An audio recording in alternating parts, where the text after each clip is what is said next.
urong-sulong naman. Laban bawi. Hindi mo man lang binigyan ng 24 hours si Dennis para ma-enjoy yung matamis mong oo? Sabi na nga ba hindi ka masaya nung sinagot mo si Dennis Kaya bakit mo nga naman papatagalin pa, di ba? Manang, ang akin lang naman, nakakaawa naman mo kasi. Asang-asa na po yung tao. Tsaka, kita nyo naman, grabe po mag-effort. Tapos, toinks, fake news pala. Mas nakakaawa naman siya kung itutuloy pa ni ate yung relasyon nila kahit na wala naman na talagang feeling si ate kay Kuya Dennis. Yun nga po yung sinabi ko sa kanya. Ayoko lang naman maging unfair dun sa tao. Para kasing tinatrap ko siya sa isang relasyon na iisang tao lang yung nagmamahal.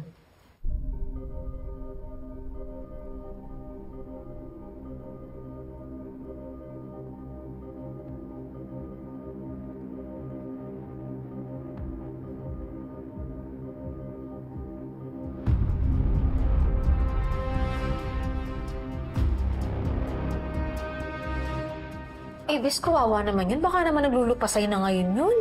Hindi naman siguro. Okay lang naman daw sa kanya. Naiintindihan naman daw niya. Pero, ayun daw, maghihintay pa rin daw siya. Yan kung meron siyang mahihintay. Kasi baka naman hindi pa talaga bakante ang puso mo. Kaya walang makapasok. Mahal ko pa rin ang ate mo. Kaso ayaw na niya sa akin. Hindi ko naman siya masisisi. Kasi tanga nga ako, di ba? Si Wilfred. Hello? Carol, I just wanted to let you know in case hindi ka pa nababalitaan ng abogado mo. Ronnie's out on bail. Pinayagan siya mag-bail?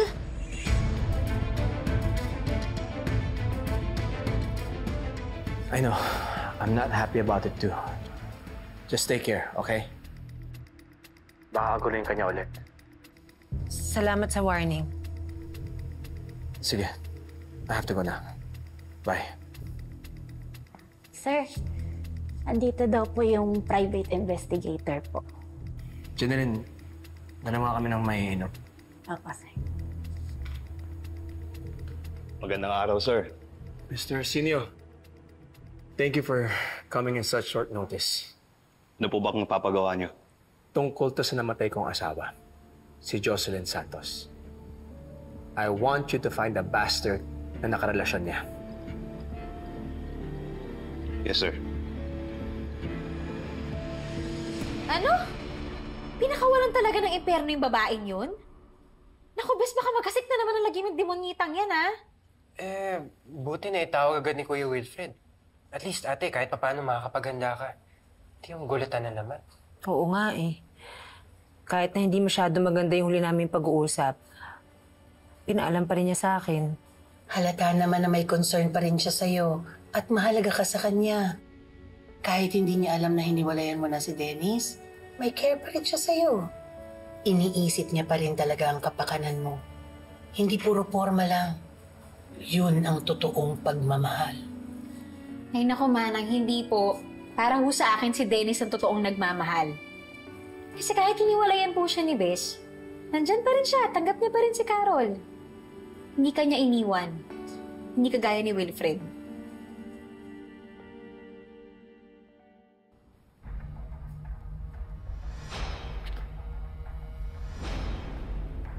Sinagot-sagot mo ako. Tapos papawiin mo rin agad.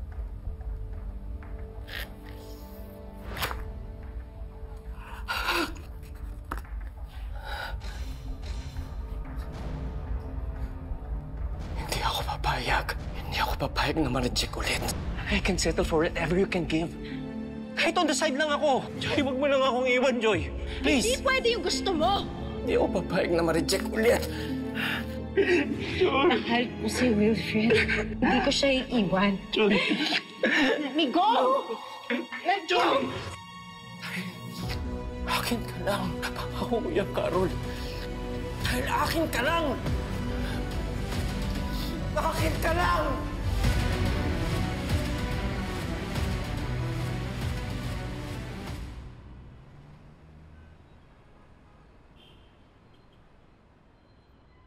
Any news on Joy's lover?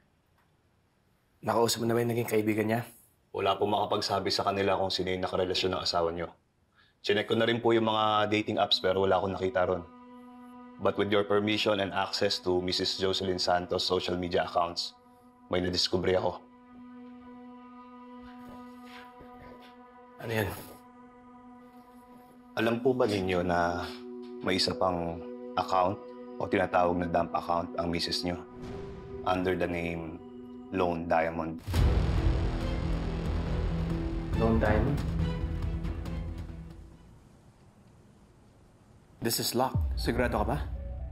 Ginawan ko po ng paraan para maka-access.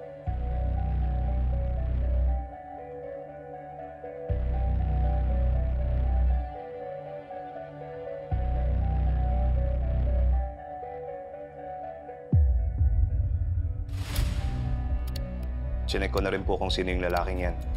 But you can see for yourself.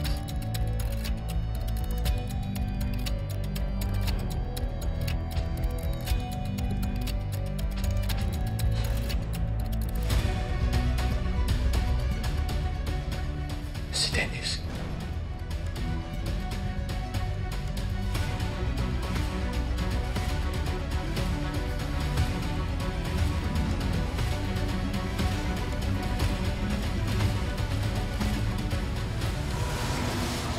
Bakit mo pa ako sinagot kung hindi ka pa naman talaga handa? Nahiya na kasi ako sa'yo, Dennis eh. Kaya hindi ko na pinag-isipan. I said yes impulsively, pero Pinabawi mo na. I'm really sorry, Dennis.